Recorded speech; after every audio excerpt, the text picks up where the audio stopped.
To initiate the Count's course of study, Nina quite sensibly began at the bottom, the basement and its network of corridors and cul-de-sacs. Tugging open a heavy steel door, she led him first into the boiler room, where billows of steam escaped from a concertina of valves. With the aid of the Count's handkerchief, she gingerly opened a small cast-iron door in the furnace to reveal the fire that burned day and night, and which happened to be the best place in the hotel to destroy secret messages and illicit love letters. "You do receive illicit love letters, Count?" "Most certainly."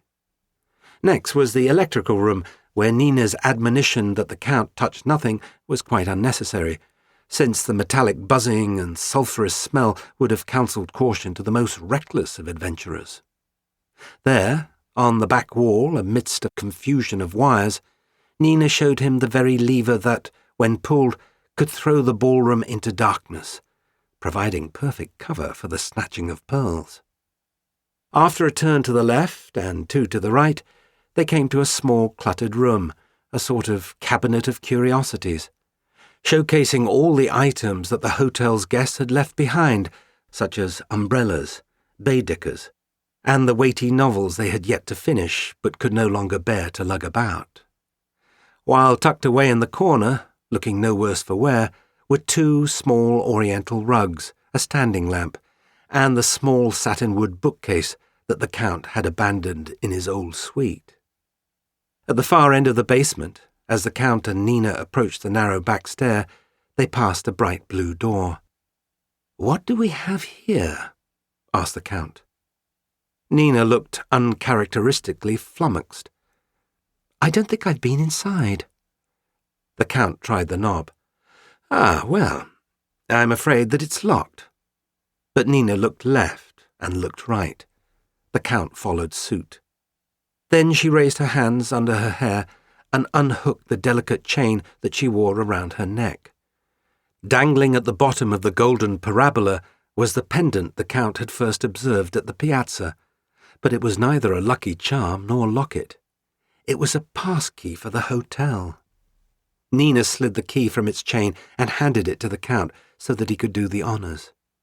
Slipping it through the skull-shaped hole in the escutcheon, the Count turned gently and listened as the tumblers fell into place with a satisfying click. Then he opened the door, and Nina gasped, for inside there was a treasure trove, quite literally. On shelves that lined the walls from floor to ceiling was the hotel's silver service, shimmering as if it had been polished that very morning. "What is it all for?" she asked in amazement. "For banquets," replied the Count. Alongside the stacks of Sèvres plates bearing the hotel's insignia were samovars that stood 2 feet tall and soup tureens that looked like the goblets of the gods. There were coffee pots and gravy boats. There was an assortment of utensils, each of which had been designed with the greatest care to serve a single culinary purpose. From among them, Nina picked up what looked like a delicate spade with a plunger and an ivory handle. Depressing the lever, Nina watched as the 2 opposing blades opened and shut. Then she looked to the Count in wonder. "An asparagus server," he explained. "Does a banquet really need an asparagus server? Does an orchestra need a bassoon?" As Nina returned it gently to the shelf, the Count wondered how many times he had been served by that implement. How many times had he eaten off these plates?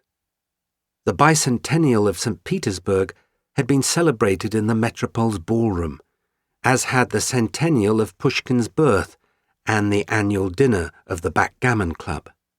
And then there were the more intimate gatherings that took place in the 2 private dining rooms adjacent to the Boyarsky, the yellow and red rooms.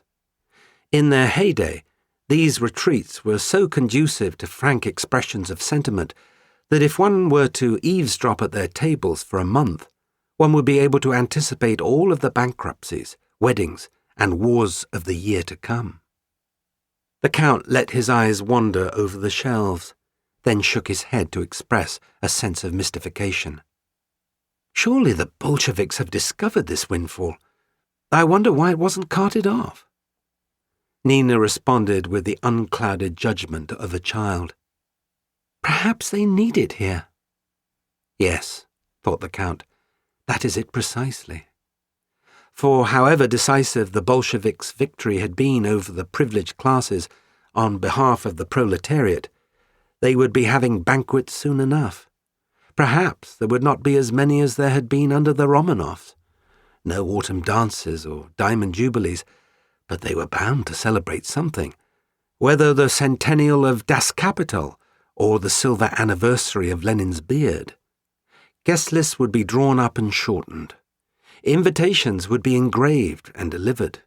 Then, having gathered around a grand circle of tables, the new statesmen would nod their heads in order to indicate to a waiter, without interrupting the long-winded fellow on his feet, that, yes, they would have a few more spears of asparagus.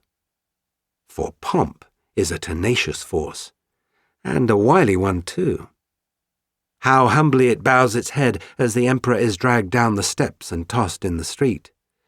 But then, having quietly bided its time, while helping the newly appointed leader on with his jacket, it compliments his appearance, and suggests the wearing of a medal or two.